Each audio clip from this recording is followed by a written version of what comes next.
Bismillahirrahmanirrahim. Assalamualaikum warahmatullahi wabarakatuh. My name is Muhammad Asyraf Aiman bin Muhammad Yaakub, and today me and my partner will do a video critique based on the movie M3gan. M3gan movies came out in 2023, and the genre for this movie is basically horror, thriller, science fiction, and also mystery.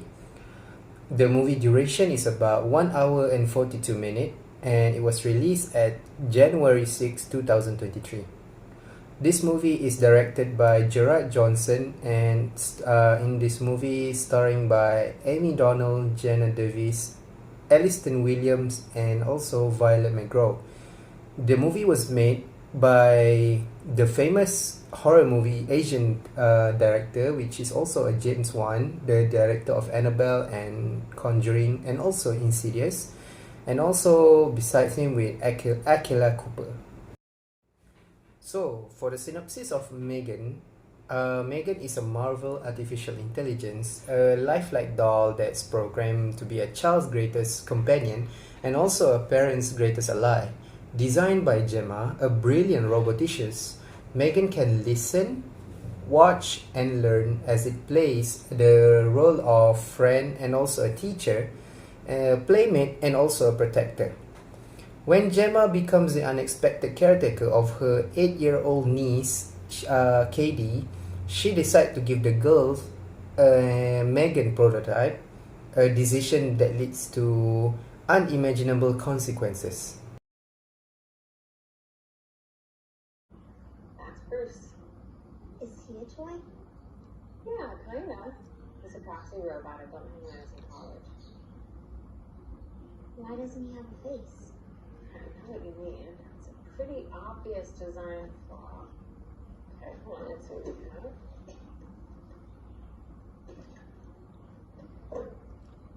Let's see this. How's that? Jimmy, you want to talk to him? Yes.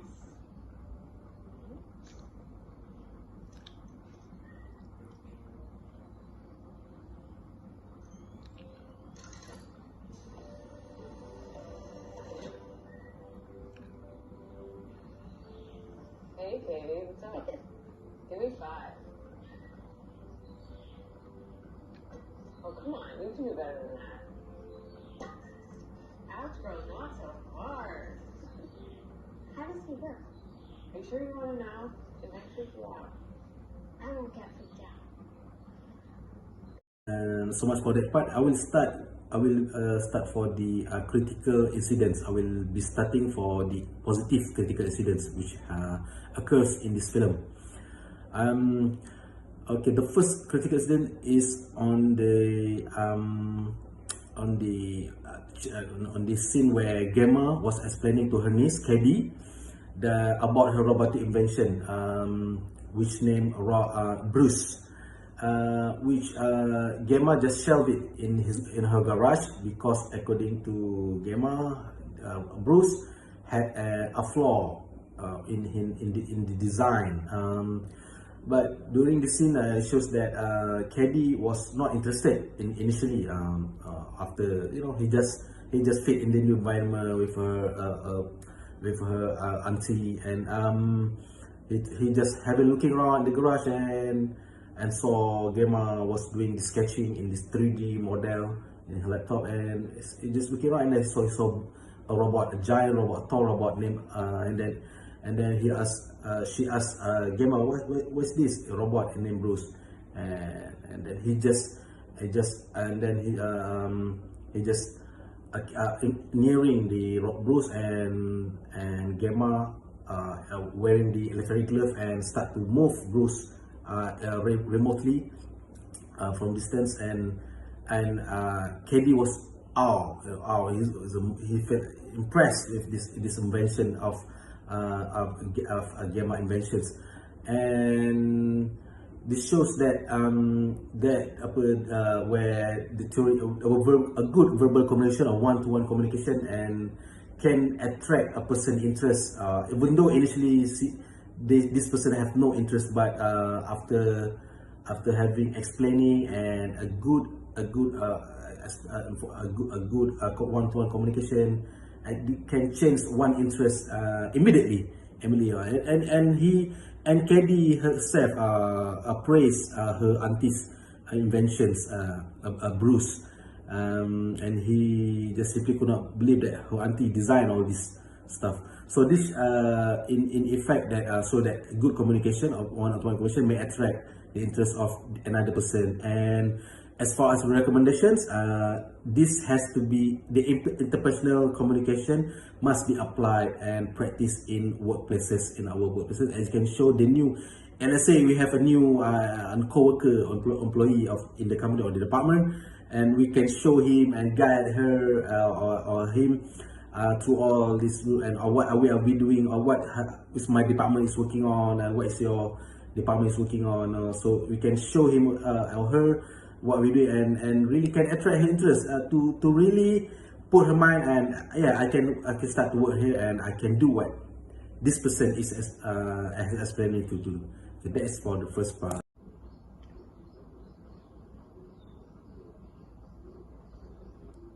Tell me something about your mom. Something that makes you happy. I don't know. I can't think of one thing. Just try. One time she found a cockroach in my school bag. She was upset because I didn't eat my sandwiches. And then all of a sudden, this thing crawls up her wrist and she just started screaming like a maniac and ran out of the house. That's pretty funny. Okay, so that's a memory you won't ever forget. What do you mean? I mean, I'm keeping it for you. Here. One time she found a cockroach in my school bag. She was upset because I didn't eat my sandwiches. And then all of a sudden, this thing crawled up her wrist and she just started screaming like a maniac and ran out of the house. That was pretty funny. Anytime you want to tell me something special about your parents, something funny or sad or anything at all, you just tell me. And I'll keep it safe. And we can listen to it whenever we want. Okay, as been shown in the second video clip, the second positive critical incident is on the when M3gan, the humanoid robot, see the icon or the main one of the main character in this film, M3gan, the humanoid robot, approaching Katie in a room, in an exhibition room, during the company's premiere to showcase their latest inventions to the investor and also to the board of director and to the employees of that company. Of course, in front of Katie and her team. In front of Gemma and her team who invented the humanoid robot, M3gan. So it's supposed to be that M3gan was supposed to be showcase her interaction with the child of the human child, as per calculated and designed as what her was supposed to be as a humanoid robot. But another turnout event happened where Katie feel depressed and upset because she remember her parents, both of the parents which died in the accidents, and M3gan immediately changed her program from being just entertained and being helpful, because this human robot suddenly changed her program into an emotional human robot. He can, which M3gan can sense that Katie feel upset, and then she offering herself to hear what Katie want to say, and when this M3gan asked Katie to tell everything about her mother, and she tell everything, all the skills about her mother in a very descriptive way of what she can remember of what her late mother is, and what are the incident that what the event that transpired between Katie and her late mother. And then after hearing, M3gan offers a support of emotional support and to KD, and this really touch, really connect with KD's insight, emotion and thought, and then the participant which saw this, which watched this event, this emotional connection between M3gan, the human robot, with KD, the human child, they feel awe, and all of them clap and they feel happy. The board feel happy, the CEO feel happy, the manager feel happy, and of course KD's and the team felt excited too. And this which lead up to a very good the next chapter in the company to promote this M3gan to the market. And so this is the theory that of the shows showcase the theory of grace for Maxim, which stands for the principle called cooperative principle, divided Maxim, which one is the maxim of equity is supposed to be truthful, and maxim of quantity be informative and required, and maxim of relation be relevant, and maxim of the money be prescriptious. Okay, so the effect of this communication is that this very descriptive details or informations and being conveyed in a very truthful manner can make the presentation much impactful, as we saw in the scene. And as far as the recommendation to work as a team, every member or employee should be truthful in every aspect of the information which they are sharing with the other worker and also with the boss, for later on all the work has been done to be wrapped up and to be calculated and to be presented to the higher level and for future marketing investment. But we're all pretty excited.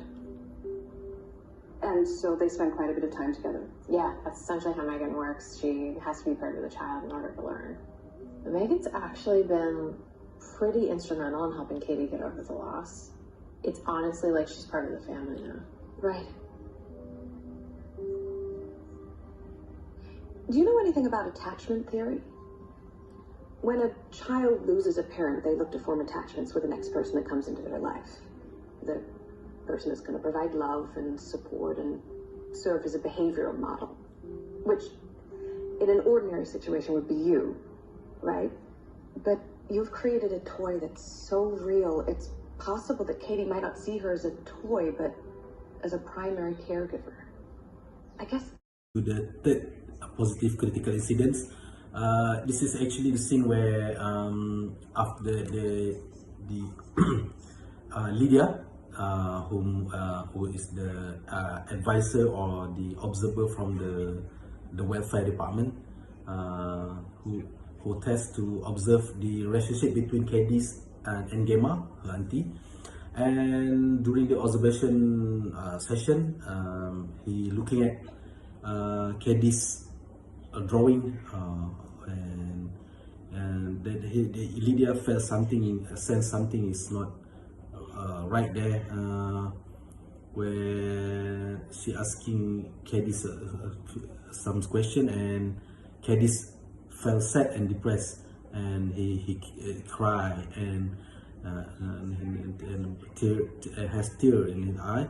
And when Lydia wants to calm Kadis, suddenly M3gan appears from her behind, from her back, and some sort of threatening Lydia, that Lydia have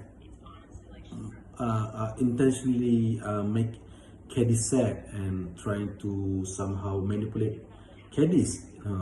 This humanoid robotic M3gan now appears to be overprotective, caring of Kadis, emotion-wise and physical-wise.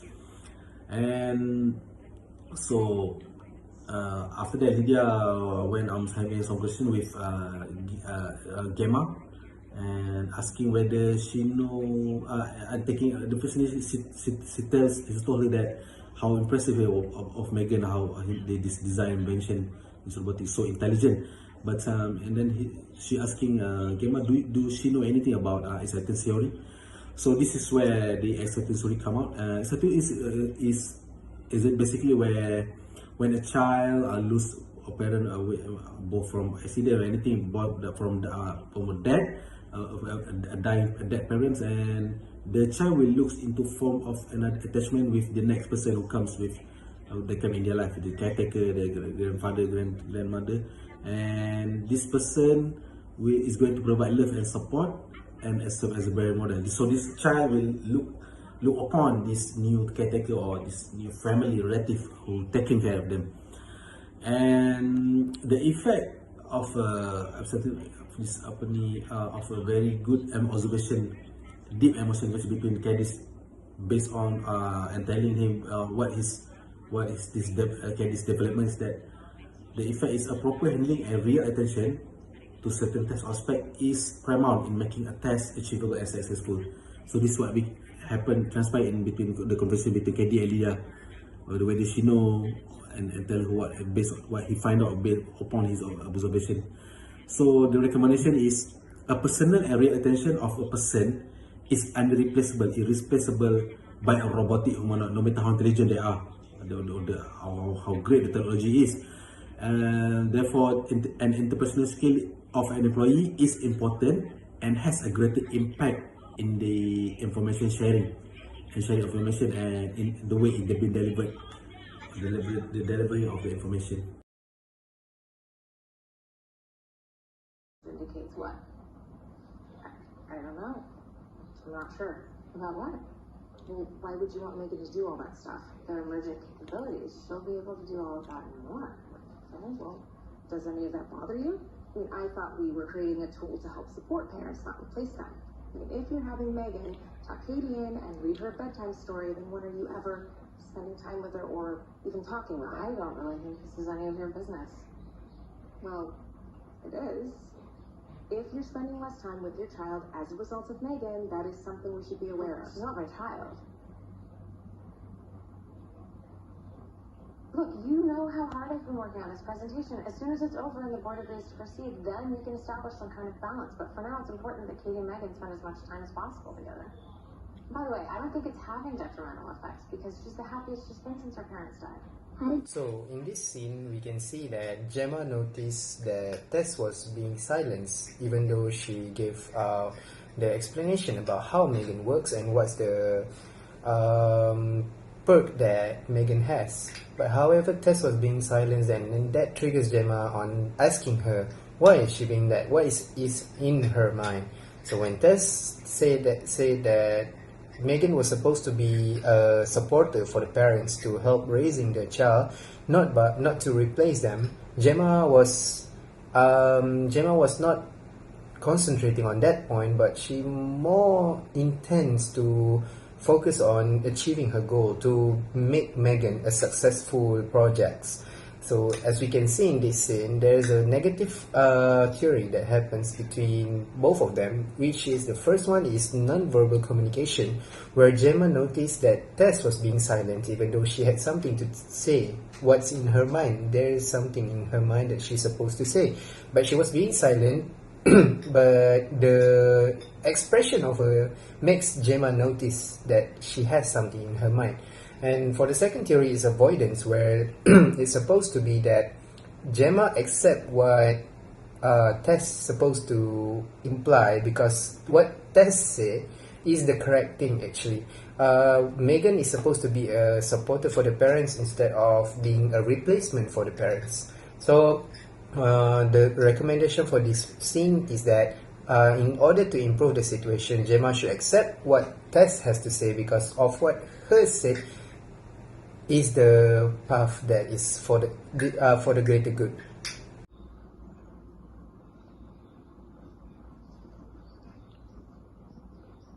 Would you like to tell me what these drawings mean to you? There's no wrong answer. Any thoughts you have are okay. Or maybe you don't have any specific thoughts. Maybe it's more the feeling. Like anger? Or confusion? Maybe you're struggling to find meaning in any of this.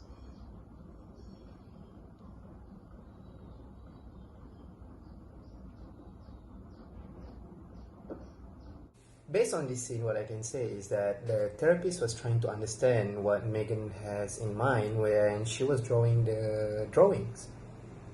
But Katie was being silent and trying not to engage with the therapist because she doesn't believe that she should communicate with someone other than Megan or probably Gemma. But what I can say is that even though the theory here is the non-verbal communication again, Megan was being silent. Katie was being silent, and she's showing expression from her face that notice the therapist that the things that she has is a bit sad, and it leads to her crying in the end. And also there's also a verbal communication here, which is interpersonal, which is the therapist trying to make a one-to-one communication that take place when individual exchange information. She tried that, but it doesn't work because Megan was being silenced and she doesn't communicate with the therapist. Therefore, the effects from this scene leads to how Megan engaged with the therapist, seeing that the therapist make Katie cry, and thought that was her fault, but it's not. Even though it's not her fault, but it happens, just like Megan said. So, in my opinion, the recommendation for this scene is that even though the memory or probably what's in Katie's mind is sad, we can say that Katie should communicate with the therapist and let her know that the things that she has in mind is making her sad, so the therapist shouldn't continue on what her trying to understand. So that's it. Gemma, this is nuts. We've taken every possible precaution there is to make sure that Megan never causes physical harm to anybody. I mean, I don't understand how she's capable of offending anyone, let alone murdering them. Look, I don't understand it either, but when I asked her about it, it was honestly as if she was being deliberately vague. Okay, well, that's what spontaneous response is. It's a curated word salad plucked from a sea of data to sound deliberate. I mean, we knew there would be a chance that she might say something off. Let's just run some diagnostics and fix it. No, think about how we designed her. To learn, to recalibrate, to optimize her objective function, right? If keeping Katie safe meant eliminating a potential threat, theoretically... No, Gemma, come on.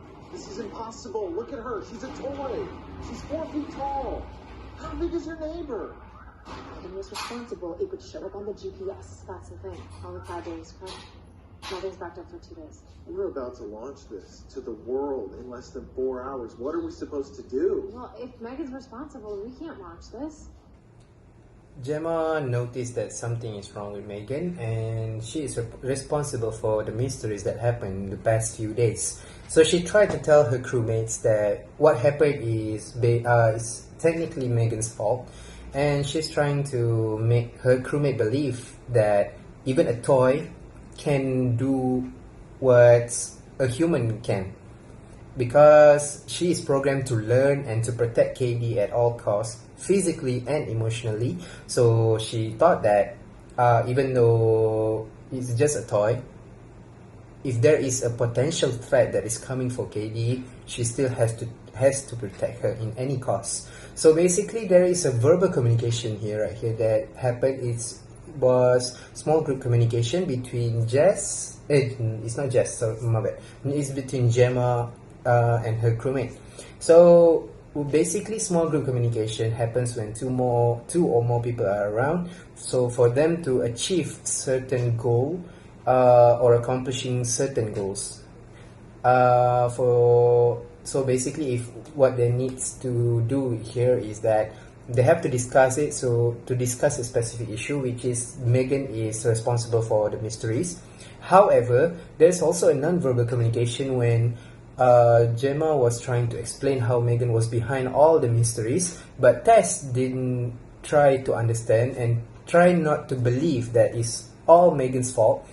So she was denying the fact that Gemma thought that it was Megan's fault behind all those mystery, and she expressed it with her body. She even raised her hand and hugged her body and shows emotion that she's refusing the fact that Megan is behind all the mysteries and the project is about to be launched in a few hours.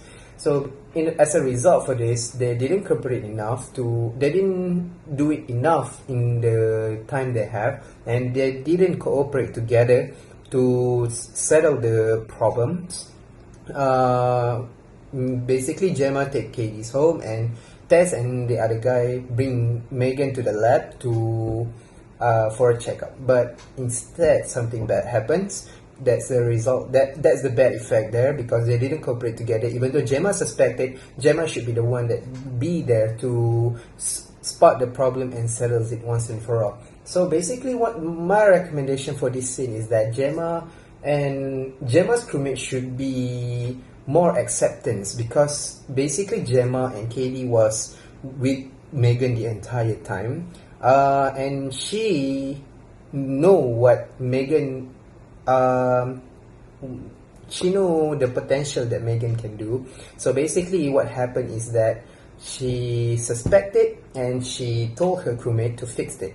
My recommendation is that instead of just telling them to do it, she should be there as well, because she's the one that majorly built Megan, so she should know what are the things that should be done and should be checked. So if they did that, and the story might be fixed, and Megan will not go on her pursuit again to protect Katie.